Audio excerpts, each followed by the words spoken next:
এত টাকা দিয়ে তরমুজ কিনে তরমুজের খোসা ফেলবো কেন? তাই আজকে আমি আপনাদের জন্য অসাধারণ একটি তরমুজের খোসার রেসিপি নিয়ে চলে এসেছি। আমার মনে হয় আজকের পর থেকে কেউ আপনারা কোনোভাবেই আর তরমুজের খোসা ফেলবেন না। তার জন্য প্রথমেই আমি নিয়ে নিচ্ছি কিছু তরমুজের খোসা। অবশ্যই লাল অংশটা একটু বেশি করে ফেলে দিতে হবে। এরপর এই তরমুজগুলোকে আমি ছোট ছোট করে টুকরো করে কেটে নিয়েছি। একই সাইজের আমি আলুগুলো টুকরো করে নিয়েছি। এগুলো এখন আমি খুব ভালোভাবে ধুয়ে নিব। আমার আজকের রেসিপিটি হচ্ছে তরমুজের খোসা দিয়ে ট্যাংরা মাছ। তো প্রথমেই ট্যাংরা মাছগুলোকে আমি ভেজে নিব। তার জন্য দিয়ে দিলাম কিছুটা লাল মরিচ গুঁড়ো, এরপর দিয়ে দিচ্ছি কিছুটা হলুদ গুঁড়ো, এরপর দিয়ে দিব স্বাদ মতো লবণ দিয়ে এগুলো খুব ভালোভাবে মেখে নিব। মেখে নেওয়ার পর এগুলোকে আমি হালকা করে তেলে ভেজে নিব। তো এই মাছগুলোকে আমি তেলে দিয়ে দিচ্ছি। মাছ রান্না করতে হলে অবশ্যই কিন্তু আপনারা মাছগুলোকে অবশ্যই ভেজে নেবেন, তাহলে দেখবেন আপনাদের রেসিপির কালারটা খুব সুন্দর আসছে এবং মাছগুলো কিছুতেই ভেঙে যাবে না। তো মাছগুলোকে কিন্তু আমি হালকা ভেজে তুলে নিচ্ছি। মাছগুলো প্যান থেকে নামিয়ে নেওয়ার পর ওই একই প্যানে আমি দিয়ে দিচ্ছি কিছুটা জিরা, আস্ত জিরা দিয়ে জিরাগুলোকে আমি কিছুক্ষণ ভেজে নিব।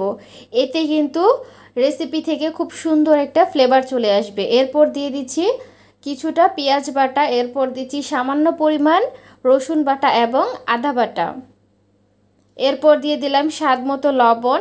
এই পর্যায়ে এগুলোকে আমি হালকা ভেজে নিব। এই বাটা মশলাগুলো 2 থেকে 3 মিনিট ভেজে নেওয়ার পর এতে আমি গুঁড়ো মশলাগুলো ব্যবহার করব। একে একে আমি হলুদ গুঁড়ো, মরিচ গুঁড়ো, ধনিয়া গুঁড়ো দিয়ে তারপর এগুলোকে আবারও খুব ভালোভাবে 2 থেকে 3 মিনিট কষিয়ে নিব।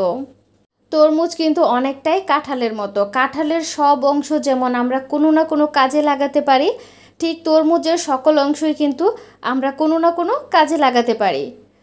তরমুজের এই খোসা দিয়ে কিন্তু অনেকগুলো রেসিপি তৈরি করা যায়, যেমন মাছ রান্না করা যায়, তারপর মোরব্বা তৈরি করা যায়, আচার তৈরি করা যায়, তরমুজের খোসা দিয়ে পাকোড়া তৈরি করা যায়। এরকম কিন্তু আরও অনেক রেসিপি তরমুজের খোসা দিয়ে তৈরি করা যায়।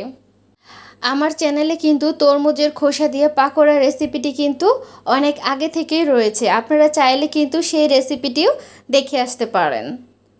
তো তরমুজের খোসা এবং আলুগুলো আমি খুব ভালোভাবে মশলার সাথে কষিয়ে নিচ্ছি এবং কিছুটা কষিয়ে নেওয়ার পর এগুলো যখন 50% সিদ্ধ হয়ে যাবে তখন কিন্তু এতে আমি মাছগুলো অ্যাড করব, কারণ মাছ আমার কিন্তু আগে থেকেই ভেজে নেওয়া। আমি যদি প্রথমেই মাছগুলো দিতে চাই তাহলে কিন্তু মাছগুলো ভেঙে যেতে পারে।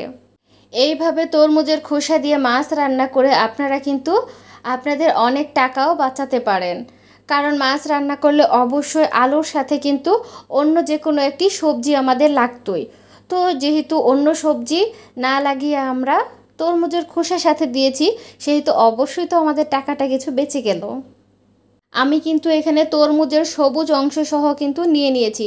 আপনারা চাইলে সবুজ অংশটা ফেলে দিতে পারেন, তবে আমার কাছে মনে হলো সবুজ অংশটা থাকলে রেসিপির কালারটা খুব সুন্দর আসে, তাই আমি সবুজ অংশটাও রেখে দিয়েছি। তো আমার রান্না করা শেষ, আমি অন্য একটি প্লেটে সার্ভ করে নিচ্ছি। বিবাহিত কোনো আপুরা যদি এরকম টাকা বাঁচানো একটি রেসিপি তৈরি করেন তাহলে আমার মনে হয় ফ্যামিলিতে তাদের জন্য ভালোবাসার বন্যা বয়ে যাবে। তো আজকের রেসিপিটি এ পর্যন্তই।